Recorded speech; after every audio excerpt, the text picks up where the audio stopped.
Hi, my name's Ethan. People call me where the fuck they want to, and depending if I like you or not, I'll answer to what the fuck you call me. So, y'all can call me Ethan. You can call me E. You can call me Florin, which is actually my birth name. But first time meeting, I do apologize. I assume that we've known each other for a while. I was born Florin Oriel Bernard Janice. Came to America because it's lying on my chest. A stabby story is the funny story, but the true story is I was born different. I've always been different. Now, there's some things you might pick up on me sometimes really quickly, and sometimes it might take you a while. It's just dependent on how observant you are as a person. I tend to use more of a bigger dictionary, lexicon, thesaurus, whatever you want to consider it. And depending on how many times you're questioning what does this word mean, I might switch it so I am able to speak to you, even though you might find it easy to speak to me or you might struggle to speak to me. What I've come to learn is I am flexible in more than one way. So, me personally, I will talk your ear off. But I'm also well aware, as somebody that does get annoyed even by himself, that sometimes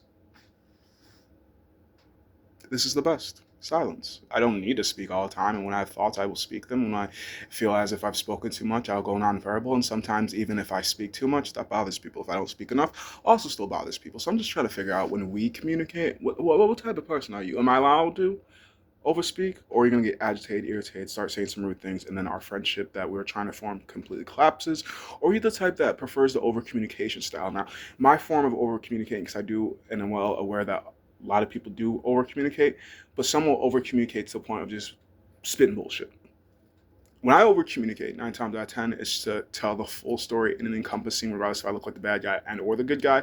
It's also to make sure that you get it from the point of view that I'm seeing it from as well. But yet again, I'm not trying to pick sides. I'm generally trying to tell from the way that I perceived it. Now, I'm well aware that the stories may not always align correctly, and that's because somebody's telling you a lie. But I will do my best to be as honest as I can possibly be with my memory, allowing me to remember it as it was, not as I think it was. So that's the main reason why I over explain as well as over communicate. But there's also times I just want to. I'm weird like that. So yeah, I just sometimes just want to ramble. And as an individual, you are allowed to say, "Shut the fuck up." But I'd rather you say, "Hey, Ethan, you've been talking a while. Could you calm it down, please?" You don't even need to add the please. Just to calm it down. It's a shut the fuck up that makes me want to never communicate with you because why did you be so aggressive like that? Like, are we fucking? Because that's the only other time I really care about aggression is fucking combat and sports. Those are the only times I generally believe aggression should be out unless you're very passionate about the topic that you're talking about. Now, you might be very passionate about wanting your peace and your quiet, but you still could have presented that information differently. Now, I am well aware as me being different, you could also be different in the way that you might express yourself as aggressively, but can we talk about that? If the answer is no, then we're not talking anymore. Because if we can't talk about it, then why are we talking in general? I love to talk things out. I hate talking things out with people that one, never tell the truth, two, never remember any of the things that they're saying, and three, don't like to hold accountability for any of their actions, any of their part in it. Yes, sometimes I am mostly the blame. Sometimes you're mostly blind, but don't be upset at me for being reactive towards the things that you did towards me. I am well aware from my levels of communication, the very wide scope of people I've communicated with, that I don't really have an issue communicating, but people do sometimes have an issue communicating with me. But if I do have an issue communicating, it would be over communicating. It'd be blunt with my communication. It'd be not being well aware between when people are being receptive and just trying to get away from me in communication. But I've also been in those type of situations where I feel like I was being held in communication hostage, communication purgatory. No, a communication hostage where somebody is just like talking and talking and talking and talking and talking. And it's just like, is this what it feels like to be around me? God, I need it. So yes, I am very mindful of the whole entire ranting, and I gotta go somewhere like right now, and I'm not trying to be rude, but I gotta go, and you're not letting me go. So sometimes I have left people in the middle of a conversation because there was no pause. It's like you don't even breathe. How the fuck do you keep speaking to me like this? Oh my, are you even a human at this? When do you stop? I can't even get a word in to say bye, so I just left. You'll notice eventually. So with me trying to be as honest and as open and as communicative as much early on, I will figure if we're going to have a long journey or a short journey. And the only way I'm going to figure out is by asking the questions that I should ask in every first interaction. Do you like to speak honestly? When you tell stories, do you make things up or do you tell it straight?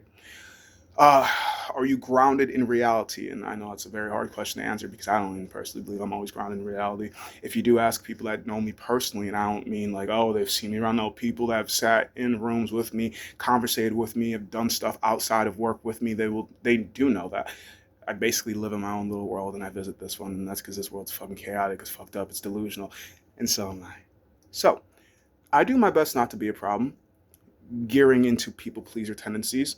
But on top of not trying to be a problem, being a people pleaser, I also go on the other end of the spectrum of I don't give a shit and I could be a menace.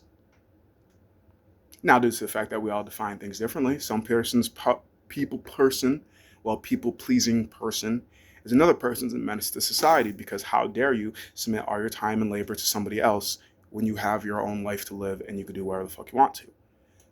And then, how dare you live your life so freely, not trying to settle with anybody, not trying to get into relationships, not trying to find love, not trying to reproduce. How dare you be so free with your time and energy and spending your money however the fuck you want to? How dare you do whatever you want to without having any accountabilities or ramifications because you chose the life that you wanted to live and you are living it so successfully that it upsets everybody else? How dare you do what you enjoy? And either ends of the spectrums, because some people generally do love to be in servitude of others. And some people would just rather be within servitude of themselves without being narcissistic with it. And there's always going to be somebody judging you regardless of what side you choose. And then there's that third option I can't quite think of because it's not always left all the way. It's not always right all the way. There's a bunch of things in between going all the way to the left and all the way to the right. It's just we don't talk about the things in the middle. We talk about one way or the other way. You have no other way because there's a fork in the road. But what if I just take the fork in the road?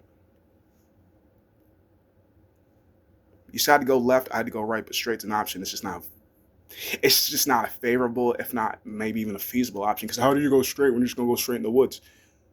Okay, that's cool. How are you gonna go straight when you're gonna go straight off the edge? All right, that's cool. How are you gonna go straight when there's nowhere else to go? If I can see straight and it's not a fucking brick wall, there's somewhere to go. I said there was a fucking a fork in the road. I didn't say a fucking fork in the alley. I didn't say a fork in the hallway. I said a fork in the road. Typically, even if a road is a dead end, you can still go straight. It's just not favorable. But a hallway and there's a fork in the hallway, typically the thing that's in front of you is a fucking wall. And you can go straight too, but you're just going to hit your head against the wall. And you ain't going to go through, but you're just going to go straight. Then you're not going to choose a side. So yeah, back to the point. I'm weird, I'm sporadic, I'm humorous, I'm crazy, I'm annoying, I'm fun, I'm loving, I will say I'm loving, but I don't give love to people that don't deserve it. And who am I to decide? I wasn't the decider. You showed me time and time again why I couldn't give you love. So you show me what you want to show me. And if you can manipulate me and convince me long enough to stay in your life till we both die, that's cool. But if you can't, that's also cool because my life's for me, your life's for you, and for the fact that we're intervening for the time that we're intervening for, I hope it's a pleasant moment. We have plenty of good stories to tell, but you might have met your devil in me, or I might have met my devil in you. Either way, I'm out here looking for peace. I was raised in a war zone, so I am ready for war, but most of the times people aren't so open and public about fighting, and I have to always make sure that if I fight back, I am the victim first, because if I come out being the predator, they'll make sure they put me in a hearse. So I'm making sure that I look like a bitch. But do I act like one too? I don't know. Squeeze me, poke me, touch me. Let's find out what I can do. Because a lot of people love to speak, as do I, and a lot of people love to move, as do I. For as much as I speak, I do believe I move too, but who am I aside from just a random storyteller? So how much can I communicate with you and what all can I tell you? What all can I tell you? Like how far are we communicating? Are we communicating honestly? Are we? I say we because I know I'm communicating honestly, but are you? And then what do you want out of this? Because what do I want? It's hard to say. I'll figure out as time progresses, but 9 times out of 10, I just want something fun. I want something entertaining, and that can come out in many forms. But fun entertainment to me is being naked with clothes on. I mean, being transparent, as honest as possible. If the information changes, let me know. If it doesn't change, cool. I'll let you know as much as you let me know. If I find out you're lying to me, well, shit, don't get upset when I treat you how you treated me, because I tried treating you how I want to be treated, and you're just like, ooh, a victim for me. Bitch, we can both be predators if you want to play that game. I'm just saying, I'm as nice to you as you are to me. But at first, I'll show you my version of kindness until I learn you don't know what kindness means. And then, well, I'll give you to you just so you can see why people always leave.